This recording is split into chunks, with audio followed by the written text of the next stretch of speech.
Wow, what a crowd. Thank you all. I really appreciate you all coming here today. My name is J Semas, and how many of you have seen me speak before? Okay, well, that's cool. Great. You'll hear some old jokes in. I am a certified public accountant, and I've been practicing for over 38 years.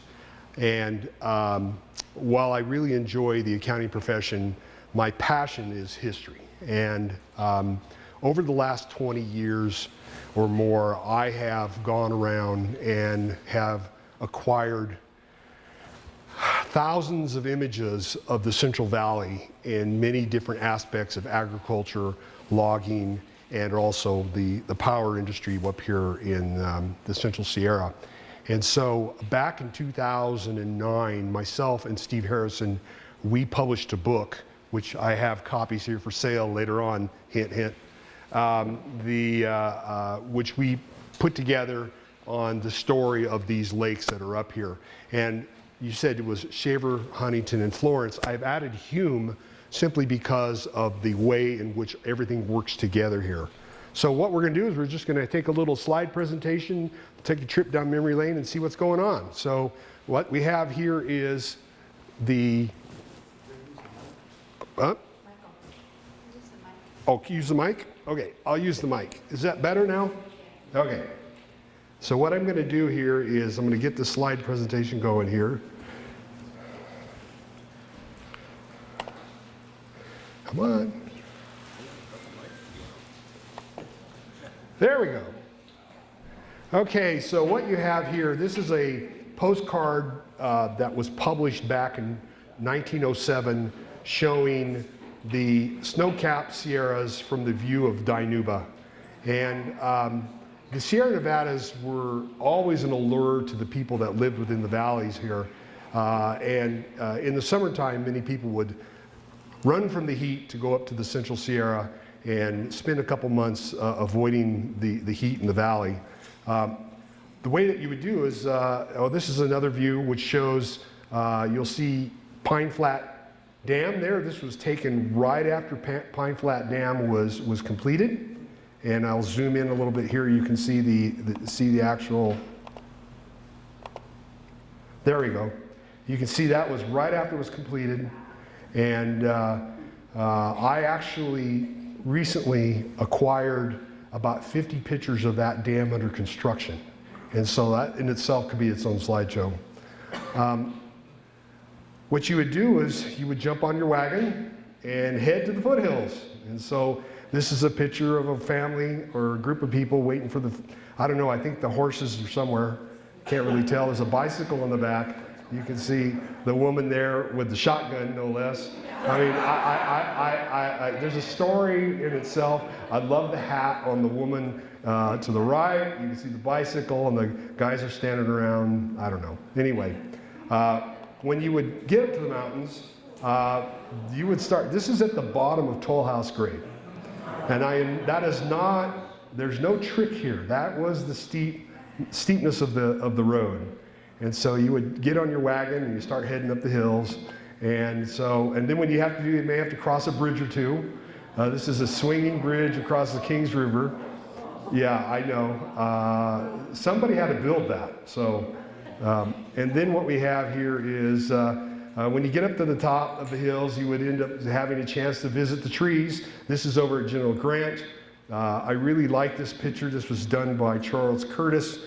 And when you look in close, it has everything that you want the national parks to be, which is shooting, killing deer, and climbing on stuff. And so you could see that all the things are there. And it's an interesting view because you could see this guy does not fit the photo, okay? And neither does this man here or this guy. And so you were always had to be armed because you didn't know, you were entering the food chain when you went into the forest. You were not the top. The General Grant tree was a great place in which a lot of people took pictures of.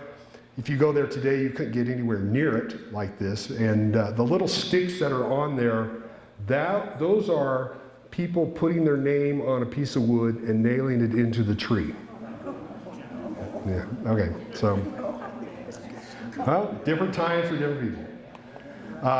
General Grant was covered. This is a great shot because there's a whole bunch of children sitting on there, and there's a count. There's 14 people there, and then what we have here is you also see it being used as a backdrop for automobiles and kids and people climbing all over it.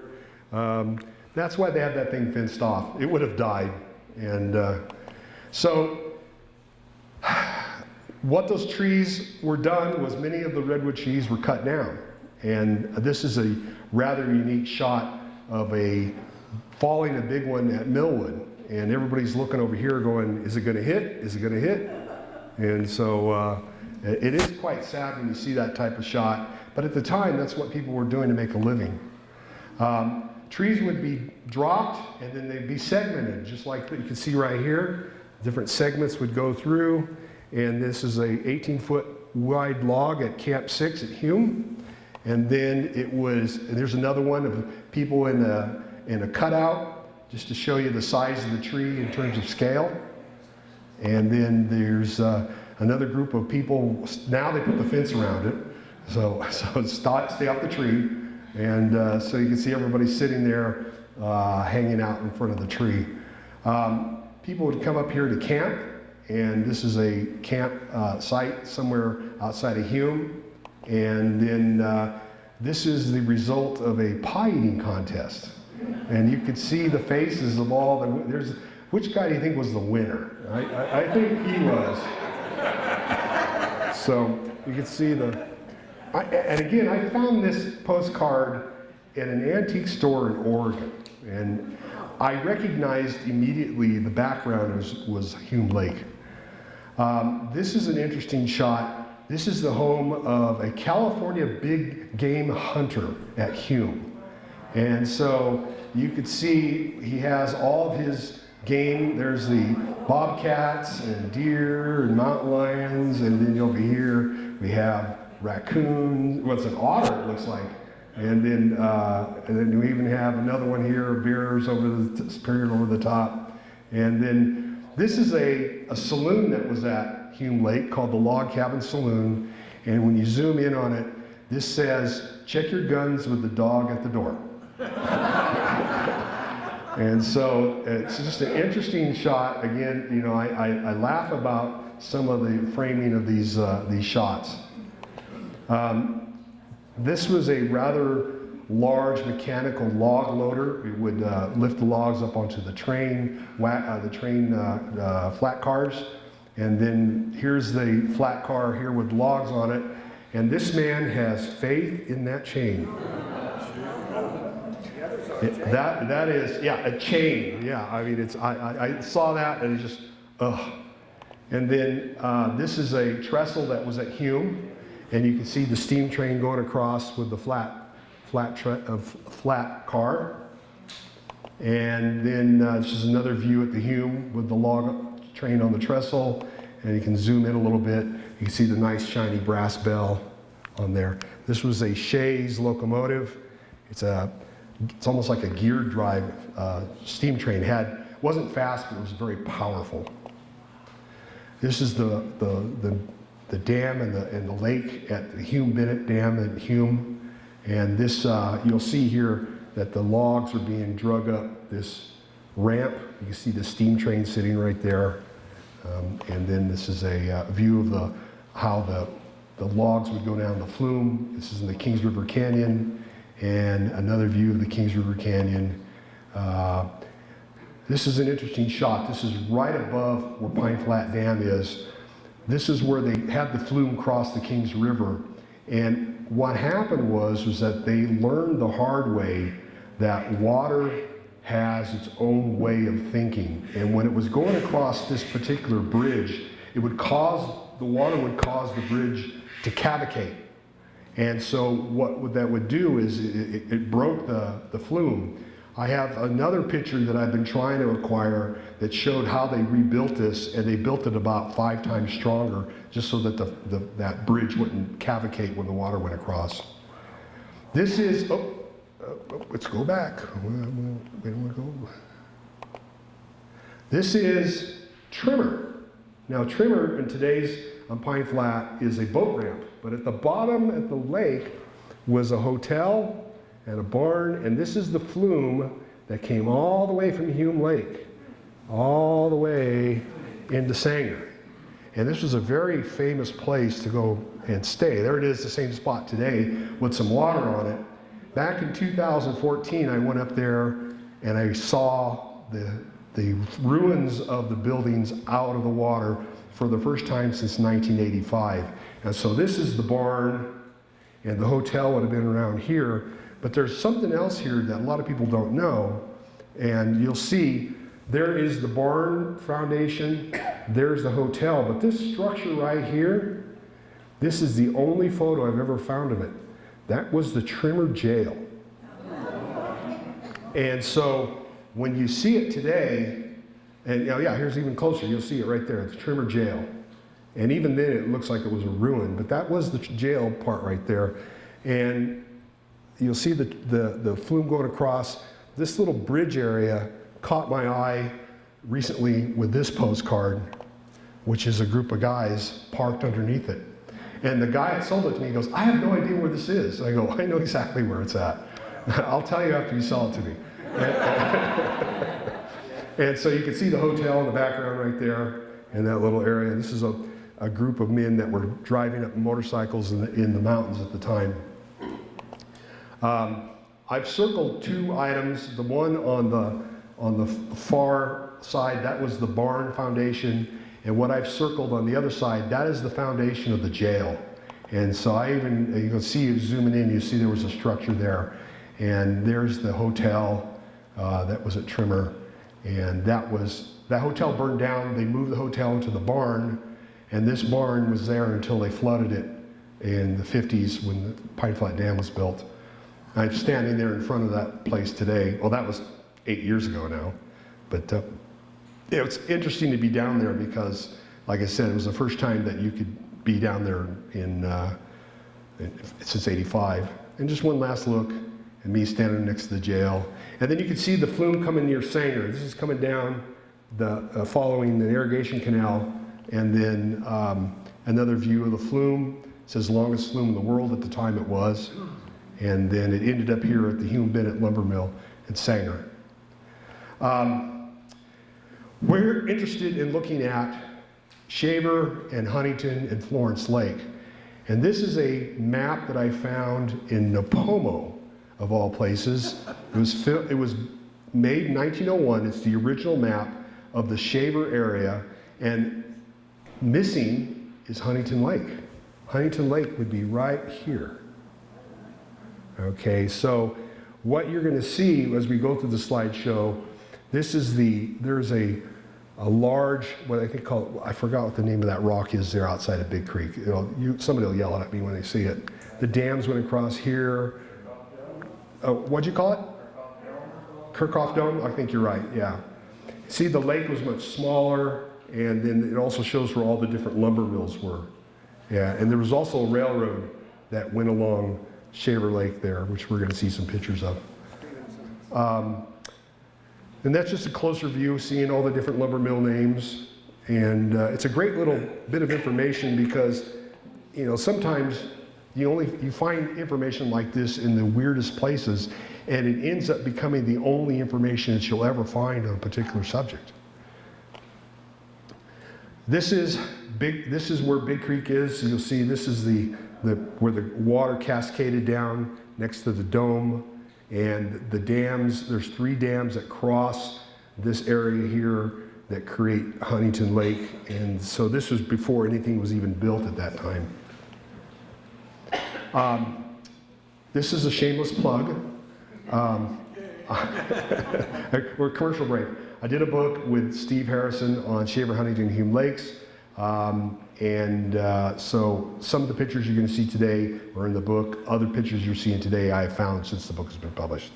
And so on the cover, we put this wonderful shot. This is what we found at Hume, California.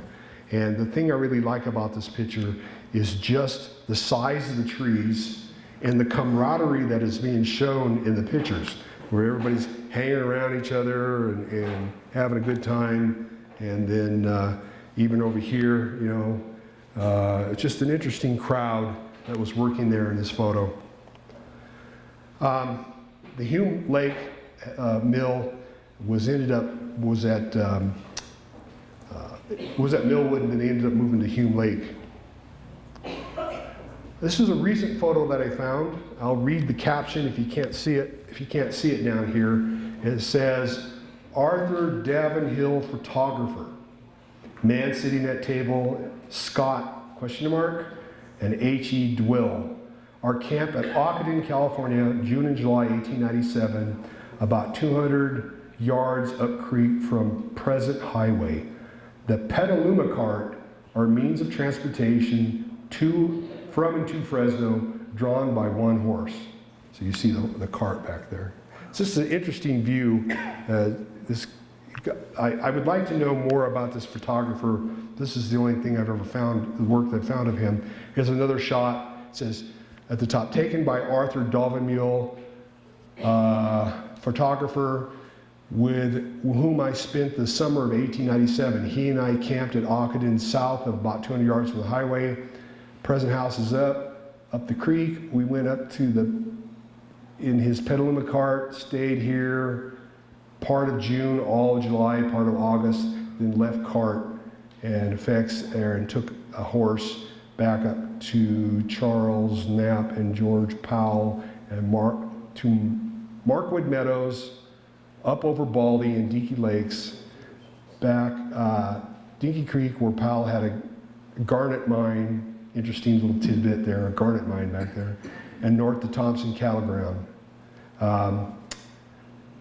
So this is just some more, and then one more view that I found, taken by Arthur Davenhill, 1897 trip. So there's a steam donkey, a little bit different than the one that's outside, but a very dangerous piece of equipment to run, and a lot of people were maimed and or killed from using that contraption. This came to me from a postcard dealer in Seattle, and he said, hey, this says it's Pine Ridge. And I was like, well, okay, if it's Pine Ridge, I'll take it. So, interesting story here. This is the Pine Ridge Post Office, but it also says Office of John Rod B.G. And what it turned out to be was, this was the photographer, his name was John Riggs, but he went by John Rod by God. And there's photography that I have of that written on the back. And so one of these guys, I think this is him, this is John Rod right there. And he took some great photos of the area. This one is an interesting shot. It just shows an accident. A log fell off the wagon, and everybody's looking rather dejected here.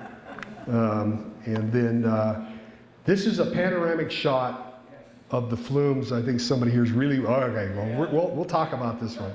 What this is 2 postcards, and I got the postcards at 2 different times, and when I saw both, when I got the second one, I go, I've seen this before. And so I went and pulled out the other one, and sure enough, it is an exact match to the other postcard. What had happened was the photographer took a panoramic shot and then split it to 2 different images. So what you're going to see here is this is all the different lumber mills. This is the kiln to dry the lumber, and then they would stack it and then put it down on the flumes down to Clovis. Not all the lumber went down by flume. Oh, there's the shot there today, back in 2011. Same spot. Same spot. So you see here, that's where we were, and there's what's there now, which is that's where the marina is, up at the north end of the lake. And so I even went and got a postcard and kind of did a then now. You can see how I'm trying to match the outside so you can see. We'll go back and see how. So yeah, so that's what we used to be there. And this is an example of how your world slightly changes every day, but when you look at it after 40 or 50 years, how much change has really happened. This was an interesting shot. Yeah, some people know what that is. That's right. That is the Good Boat, Michigan. And you know, what happens is that back then, when you got tired of the boat, you sank it. And so I just found this photo of the Michigan floating on the lake. And it's just a great shot. And the boat was used to move logs around the lake and also used to move passengers to either side of the shore. I have this photo, and then I also have this overshot of the Michigan actually towing some logs along the lake, and then another one up close where people were sitting on it. So it's quite sad that they sank it, but back then it was, nobody wanted it, and okay, let's get rid of it. So. Isn't that the drive or propeller shaft from the Michigan hanging out here? Oh, that's a good question. You know more than me. I'll have to go take a look at that. That the tiller. Oh, okay. Did they rescue that when the water was down, or? Sure. Okay. And you know, when I came up here in 2011 and saw this, it was just overwhelming just to see what was down there. This is a great shot because what you see here, this is the new dam that was done in the 20s, and that was the old original dam that blocked up the original Shaver Lake. So you could see how much elevation was done here. And I even have a close-up of that where I zoomed in. You can actually see it there, the actual earthen dam that was there. The lumber mill sat over on this side here. And I actually have a picture of it back when it was in use. So you can see, thank God that guy's there, it gives it scale. Okay, you should see how big that was. And that was all hauled in by hand, you know, it just amazing. I've never seen pictures of that being constructed. There was a dam before that one. Oh, really? Okay, well, I just learned something. Thank you. I'll lock that away. This is a steam saw. And it's just an interesting contraption that they would use out in the woods to cut lumber up. And zoom in on it, you can see the saw blades there, and they would drop it down on a log and just start cutting. And this here is a steam donkey. These things were cutting edge technology at the time. When you look at them, you look at the one running outside today and you just kind of roll your eyes and thinking, how did we ever survive? And but you'll see here what they did was they have logs that they would chain together, and they would drag them down these flumes of dirt, and the cable would just drag them to the point where they could either push them into the lake or load them onto the train cars. And here's a different view of a steam donkey up here at Shaver Lake. They would lock the steam donkey in on a stump so that it gave it control, or would fix it. Every once in a while, they would leave a tree behind. That's called a spar tree. And so this guy's job, I can't imagine doing this. He was up there at the top, but the spar tree was used for leverage. And so another scary shot. My knees get weak just thinking of that. He doesn't look like he's got a safety harness on. Heck no. There's 4 guys down below waiting for him to fall so they can do the job. So. That's real man, yeah. And here's the steam train, the Shaver Lake Railroad. And the one thing I was thinking about here as I was driving up was I had a picture of a group of horses bringing up the steam train on wagon, and I'm sorry I didn't include it in here. Next time. And then here is a picture. This is the point, so to speak, and there's the dam right there, and you can see the mill. And so this is looking north. This is looking northwest. And then another view of the lake. And then they have these gentlemen walking around with what they call those peavies. This is a peavy pole or whatever, I don't know. And this is a dangerous job because if you fell off that log, you were not going to come out of that lake. And they would stand around, they push logs, get it closer to the ramp where they could pull it into the mill. And sometimes they would have sinkers. And there's an example of a sinker out here in the museum. Logs would get waterlogged and they would sink to the bottom of the lake. Well, that's valuable lumber. We got to dig that thing out. So they would lift it up and pull it out of the water with this little crane contraption there. And then after the lumber was cut, it was put into the flume. After it was heated up and dried, so that it could make it down the flume. Otherwise, it was too heavy to go down the flume. And different views of the flume that were from Shaver. That's quite an interesting. Can you imagine being the guys that built that? I know I understood there was 1 million board feet used to just construct the flume. Unbelievable. Here's a guy hanging on the edge of the rock. He's sitting there, and he's an interesting character. I zoomed in on him so we could see him. He's got the flowers. I like the shirt. Looks like a German Luger pistol and a stick. And so I would sure like to know who he was. He seems to be quite the character. And then what would happen is that as the logs would come down the hill, sometimes they would jam up.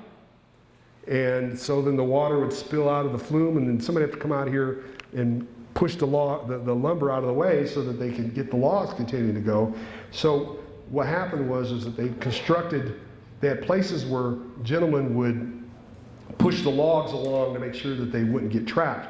Now, I saw this exact picture out in the museum, and what this man was doing was he was actually loading these boards onto the flume, and you can see another flume off of the section here. So I don't know where this was in relationship to Shaver Lake, but he's actually putting the logs into the flume.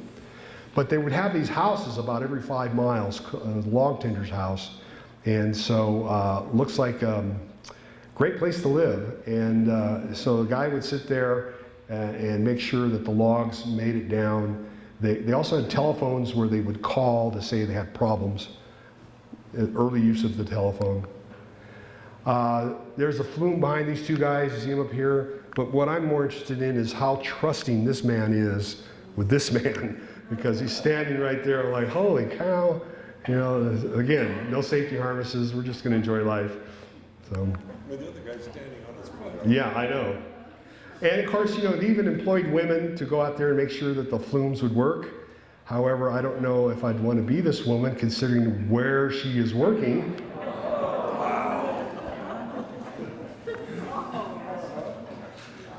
I have no idea how she could have done that.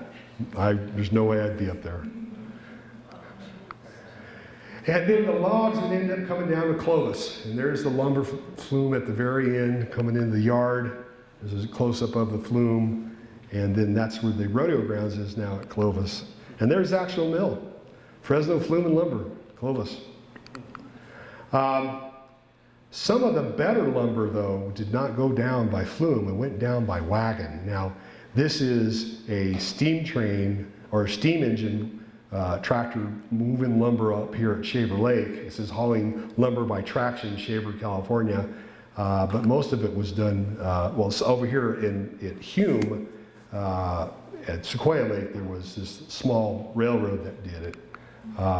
But the high quality lumber went down by wagon. It didn't go into the flumes. And so this is Blue Canyon to Ockenden, California. And it's a great little shot. Here is Ockenden Ranch. Nice view. That's a really nice view of the ranch that was there. And another view where you see the stage there stopping. And there's a little hotel and a post office there. And of course, good old Crespin's. You know, everybody has such a great memory of that place. And it just breaks my heart when you see it looking like that today. Yeah, I brought a few pictures of the fire. I didn't want to, let's go back and look at the other one here. Okay, let's still at a memory lane. It was, I came up right after they were allowing more than locals go up. And so I came up here with my camera to take pictures. And I think what really surprised me, because this is now a view of the top looking back, you can see the Crespin area was right here. This fire, when it got to this point, was so angry, there was nothing that was going to stop it.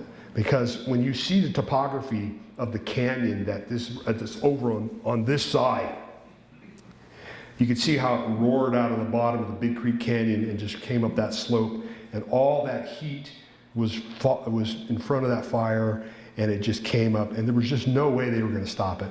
No way. And it just came at the top here. and it just cooked it. So, and this, I was always really loved this Shaver Ranch, had the neat little cross fencing, and that was all that was left. Really kind of bummed out by that. Let's get back to history. Okay, there was races that would happen up here. They would have a race down Toll House Road, if you can believe that.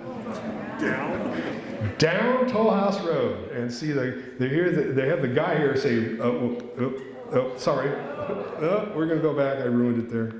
All right. So you have this guy here say, get ready, get set, go. And so they're all racing here with their stopwatches, everything, and whoever's going to make it down the quickest. Well, sometimes it didn't happen. Yeah, it didn't get very far, even though it says near Hume, could be anywhere. It's kind of scary when you see that. And no tow trucks. And then this is the Kirchhoff Dome and Big Creek Falls. And see, that was the water that PG&E saw and said, look at that hydroelectric power we could use. And it's a beautiful shot. And if you go there today, it's there, but none of the water's coming down the falls because it's all going through the powerhouse. And so what they did was they started off here. You'll see there's the rail line that came into Big Creek coming up from Auberry. And this is just the beginning of them building the little 4-bay dam in front of the powerhouse. And then and look across the other way, the powerhouse is going to sit right here on this particular view. And the construction of dam, Cascaded, California, 1912. Dam construction, there's some more dam construction. What happened was I bought a postcard on eBay, and it was a great view of Cascada. And so I emailed the guy on eBay and I said, hey, how many more of these things do you have? He goes, about 400. And I went, oh. I said, you gonna list them all? He goes, well, he's saying, I don't know, this is becoming too much work. I said, tell you what, I'll make you a deal. I'll give you $2 a postcard. And he said, sold. And so from that, I have unbelievable imagery of this area that I've never seen before, I've never seen published before. And so, and what made it nice was whoever took the pictures would actually put a caption on them. So then what we have here is there's the construction of the powerhouse. You can see the wall, this is the beginning of the construction of the walls. And then there's the powerhouse after it was built. And then I got another shot here of the powerhouse in operation. Inside were these two gigantic pin stocks, right? With generators. I just went to the tour over there. They told me what the name of it was. I wasn't paying attention. I was taking video. Okay, so you can see they were rather large, and they were generating lots of power there. And the thing is that water has a way of finding the weak spot. And so what they do is this is the switches, these are the oil switches. This is where the power was leaving the Big Creek area, going down to Southern California to power the rail lines that were down there. But like I said, here's the map that I have of the electric power system. We'll zoom in a little bit here. We'll see here's Los Angeles and the power lines that came down. There were two different power lines that came in here to power all the steam, the power trains that were down there. And then we'll see up here even further here where the power lines are that came up from Big Creek. And I just acquired, I couldn't find them to put them in the slideshow, of the power switch stations that were here at Poplar in this area right here. It's just, they're out in the middle of nowhere, Pardon? Yeah. The Tule Lake. The Tule Lake, that was the Tule Pond right there. And so, as I said, water has a way of finding the weaknesses. This was right after they turned on the power, or turned on the water into the pin stock at Big Creek Power. There was a flaw somewhere in one of the pin stocks. And you can see that is a heck of a squirt there, right there. And I have a series of 3 or 4. This was the best view of it. And then when you look at just how much power is being forced there, and then when you see how small the crack was. It was only like 1.5 inches. But that was enough You know, that was the power that is being captured to generate electricity. And there was a railroad that was built went up there to bring all the equipment to build all the powerhouses. The San Joaquin and Eastern, or better known as, there we go, the slow jerking expensive. And another Shays locomotive you can see right here, gear drive. This is the postcard that I actually bought on eBay that got me to get the other ones because I thought it was really neat. You can see the steam train here at Cascade at the time, was even before they called it Big Creek. There's more construction of the actual dam that's in front of the powerhouse, and then another view from the powerhouse from up above, and then a nice little snow shot of the steam train going in front of the powerhouse. We'll zoom in a little bit. It's, you know, pretty.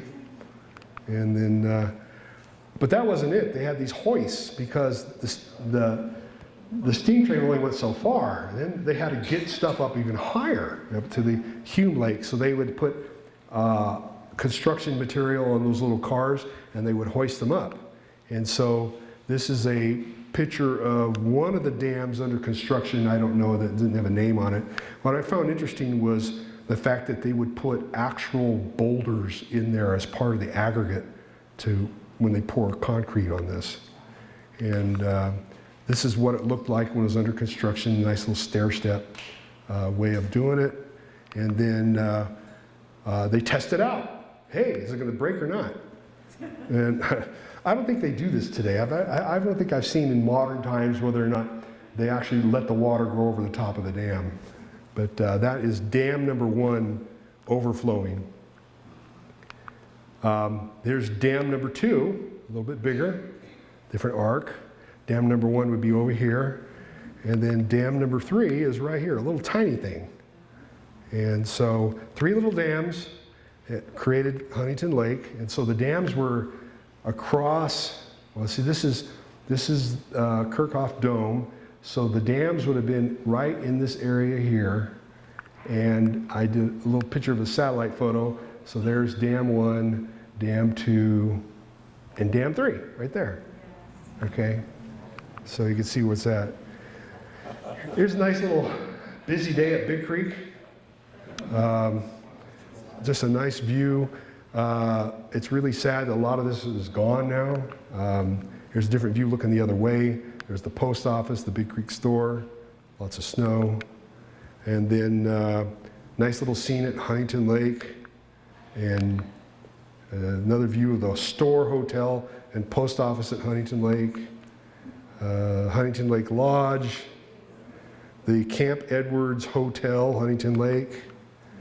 At Camp Edwards Cottages.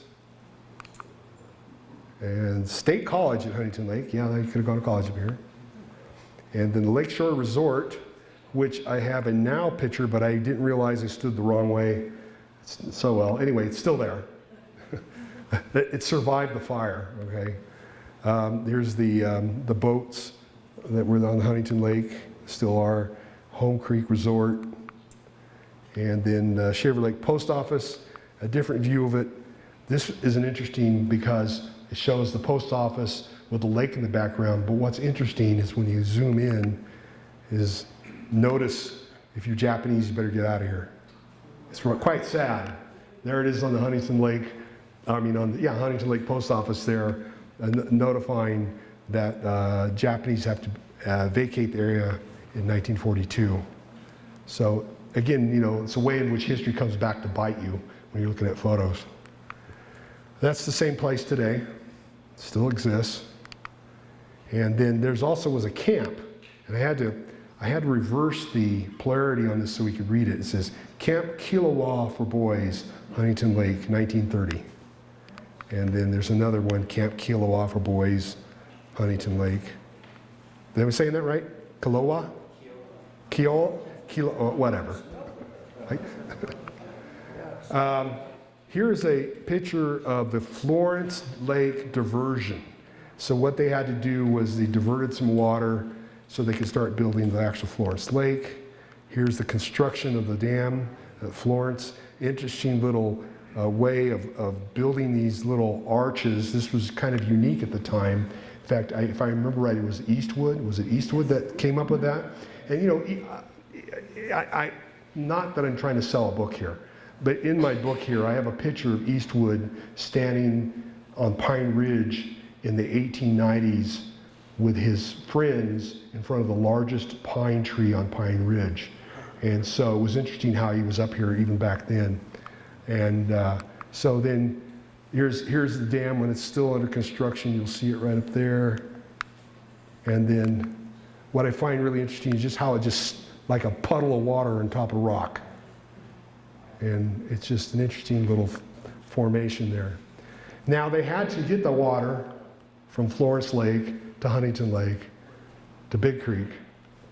And so what they did was they had to have a tunnel. And so this is the heading bench at Florence Lake Tunnel, Big Creek, California. So they're digging. And then this is the muck train. This is what was bringing out the stuff that they were digging out. I seen a postcard, but I couldn't get my hands on it, of the meal train, where they would have a train come in and the guys would be eating on the cars and they have a person feeding them and then the train would leave. This is the hospital kitchen at Big Creek. And then here is the mess hall there at Big Creek.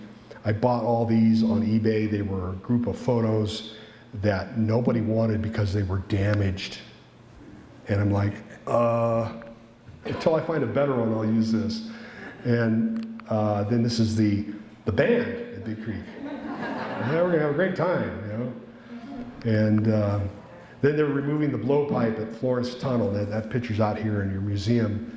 Interesting there. And then I got this shot here of them breaking through with it because they were digging from both sides. And they actually met up in the middle. They didn't go over the top of each other. So it's a great shot of them shaking hands. Hey, I guess we're here. And then the water coming out of the tunnel at the end into Huntington Lake. This is coming to the end of the show, but I had nowhere else to put this. I found this picture about 5 or 6 years ago, and it's one of my favorite ones of Shaver Lake because these are the guys that were the cooks at the Shaver Lake Fish Club. And so I'm trying to figure out their names, but it's just a great shot. Looks like they eat well. And then here's June 1st at Kaiser Peak, and the guy standing at the top. And this is some guys working in the shed, and on the back, this was done by Riggs, who had this is the John Rod by God guy, and this is what it said in the back. R.W. Riggs, photographer from Fresno.